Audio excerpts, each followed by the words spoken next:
Assalamualaikum warahmatullahi wabarakatuh. Waalaikumsalam warahmatullahi Ya, kenalkan nama saya Pak Iksan. Saya kebetulan di Dinas Pertanian Kabupaten Dompu sebagai Kepala Bidang Hortikultura. Nah, sekarang saya sedang menjalani diklat kepemimpinan angkatan pertama tahun 2022, dan saya beri tugas untuk melakukan aksi perubahan sebagai salah satu syarat untuk menuju kelulusan daripada diklat tersebut. Nah, kami angkat sebagai aksi perubahan, yaitu bagaimana meningkatkan minat petani terhadap pertanian organik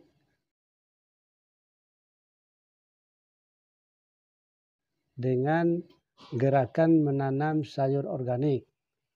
Nah, adapun harapan kami dengan aksi perubahan ini, di mana petani yang selama ini tidak terlalu banyak memperhatikan pertanian organik akan pelan-pelan menuju ke pertanian organik.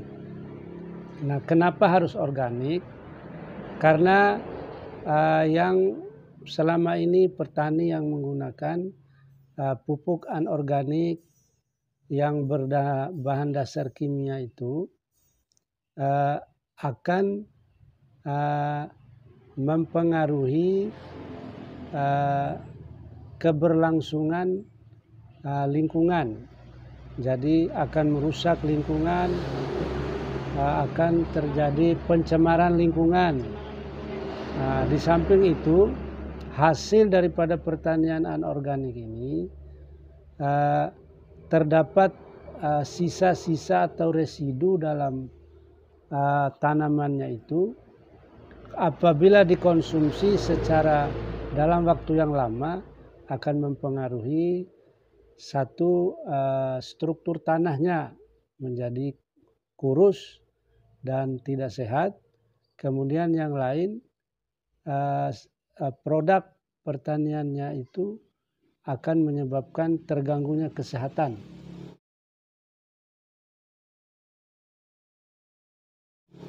Nah, oleh karena itu menjadi konsen kami untuk meneruskan atau menjalani pertanian organik ini, sehingga apa yang kita harapkan, lingkungan yang sehat, kemudian masyarakat yang sehat itu akan bisa terwujud. Nah, oleh karena itu hari ini saya hadir di kelompok wanita tani Sinar Tofo ini dalam rangka salah satunya, nah, bagaimana ibu-ibu bisa melakukan pertanian dan memanfaatkan pekarangan rumah untuk menanam atau membudidayakan sayuran dan tanaman-tanaman lain secara organik. Nanti sebagai langkah awal, kami akan mempraktekkan bagaimana cara membuat pupuk organik. Nah, nanti ibu-ibu dengan mudah mempraktekannya di rumahnya atau di kelompoknya. Bismillahirrahmanirrahim. Assalamualaikum warahmatullahi wabarakatuh. Waalaikumsalam warahmatullahi wabarakatuh. Baik, setelah mendengar paparan dari Bapak Muhammad Iksan tentang manfaat dari pupuk organik, kami dari kelompok wanita tani Sinar Tofo Desa Ranggo mendukung kegiatan aksi perubahan dari Bapak Muhammad Iksan dalam memasyarakatkan usaha budidaya sayuran organik menjadi pangan yang sehat dan aman, sehingga masyarakat sehat dan terwujud. Dan kami akan langsung menindaklanjuti pembuatan dari pupuk organik cair dan pupuk organik padat. Terima kasih.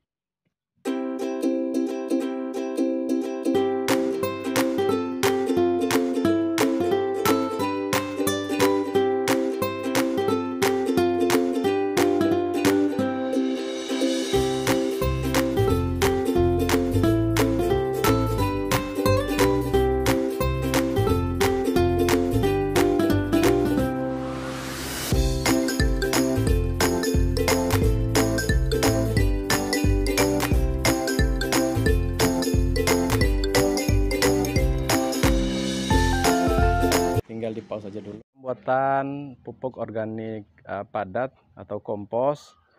Nah, di depan kita ini sudah ada bahan-bahannya, ya, alat maupun bahan.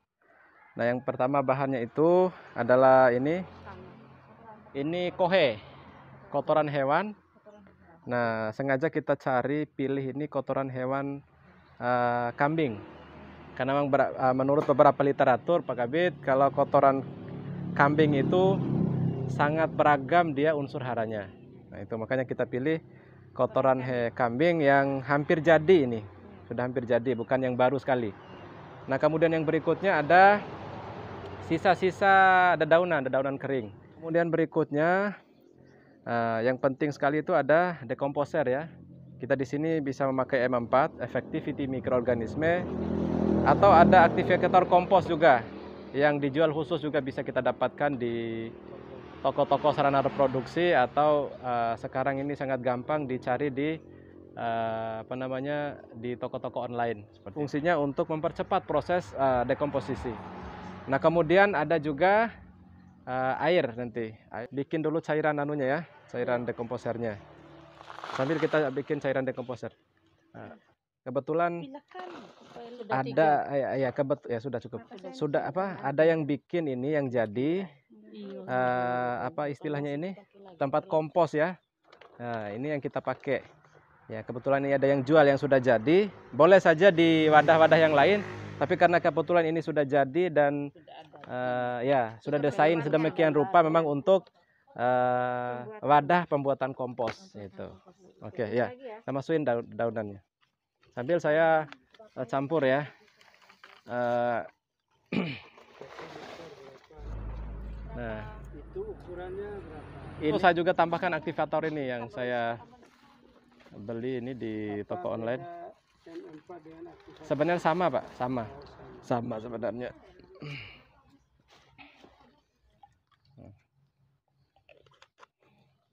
Kita campur. Rania ambil gayung, kita siram dia, kasih ini cairan dekomposer ini secukupnya, nggak usah terlalu banyak, dikit aja.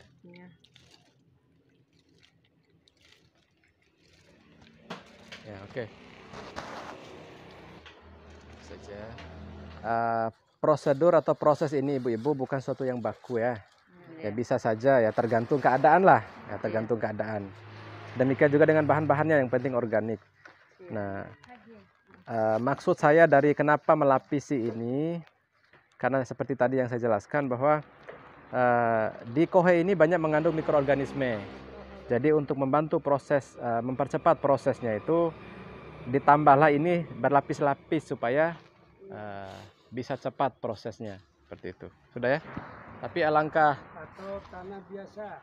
Nah, kalau tanah biasa, Mada anjurkan tanah kalau tidak ada, misalnya tidak ada dekomposer, ya, tidak ada cairan dekomposer, kemudian tidak ada kohe, ya, alternatifnya kalau bisa cari tanah, ya, tanah di bawah pohon bambu, atau kalau enggak, ya, kita upayakan menggunakan MOL, istilah mikroorganisme lokal.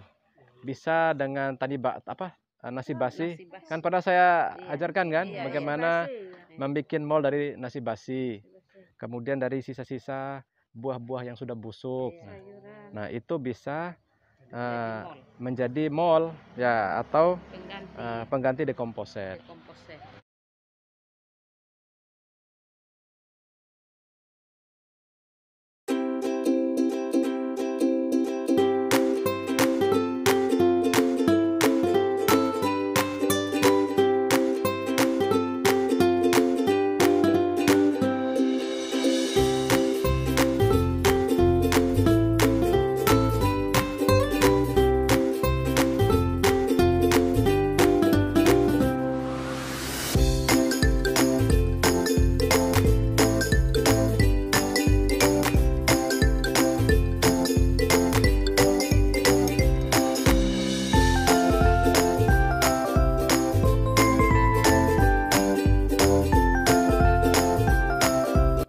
berjalan. Kalau tidak, boleh kita tambahkan lagi dekomposernya.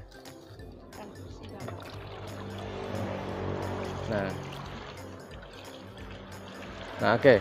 Nah, sekali lagi ibu-ibu ya, proses seperti apa yang saya sampaikan itu tidak baku ya, tergantung keadaan.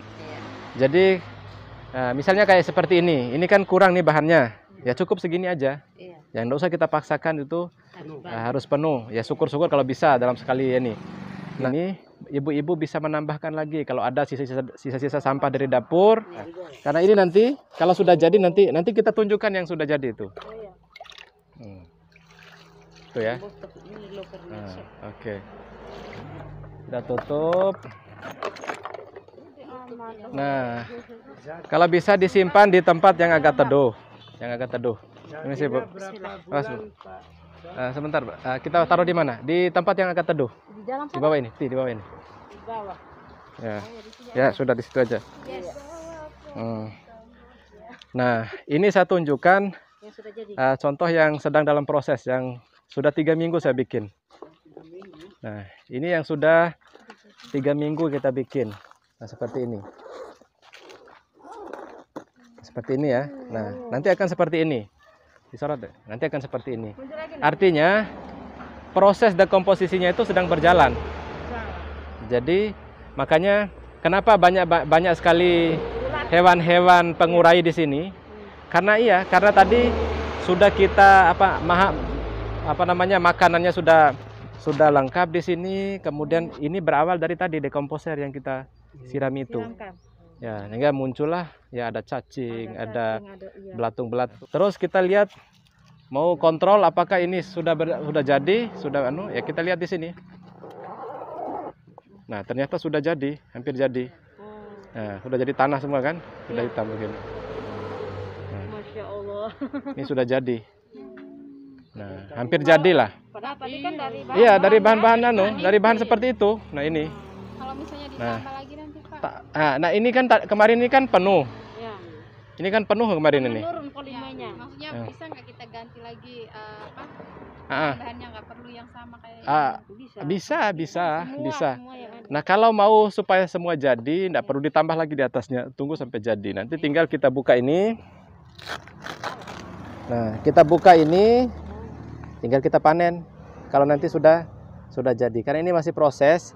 Ya, di bawahnya sama ini nih masih proses. Nah, jadi kurang lebih sebulan itu sudah jadi. Nah, sudah ada juga saya simpan yang sudah jadi.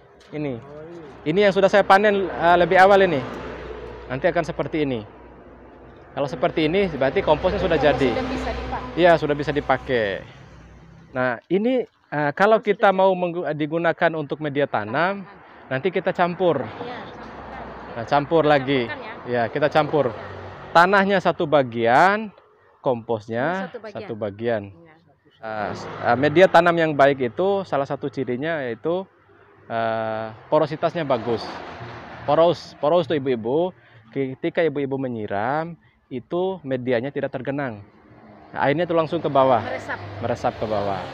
Jadi kalau media tanamnya tergenang, tidak poros, maka apalagi tanaman sayuran ini kan sensitif terhadap genangan. Jadi gampang terserang hama, terserang penyakit, terutama penyakit busuk dan penyakit layu.